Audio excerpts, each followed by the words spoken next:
And you see, the first thing that happens when the Spirit comes on these ordinary people is it turns these ordinary people into super witnesses of what God has done in Jesus. And you think about it, the message isn't, wow, we've got the Spirit, it's really awesome, it feels great, you should have some too. That's not their message. Their message is, no, look what God has done in Jesus. Sometimes we think of this idea of being Spirit-filled as kind of an internal or emotional or an experience thing.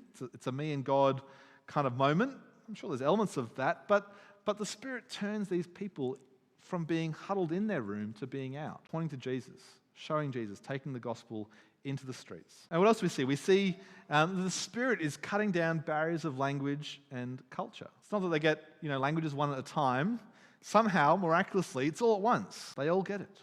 No group is above or below another. In this moment, you can kind of see like a reverse echo of the Tower of Babel. Remember the Tower of Babel? God used the mixing up their languages as a kind of a way of cursing them.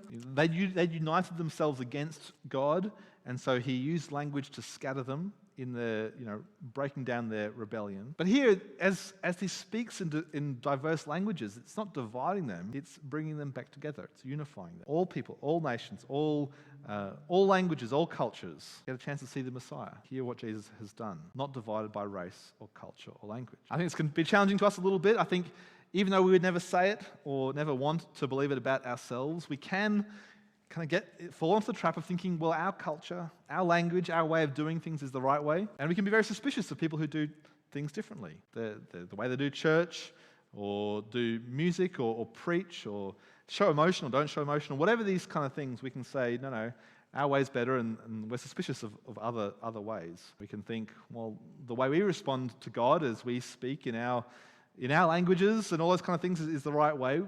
Again, we wouldn't want to say that. We wouldn't think rationally, but we can slip into that danger. And it's moments like this in our family history, this outpouring of the Spirit, that just reminds us, no, there's nothing about us that gives us superiority over anyone else. So we're so blessed to have the gospel. We're so blessed that someone put it into English for us and has brought it to us in ways that we can understand it and our hearts and minds can interact with it.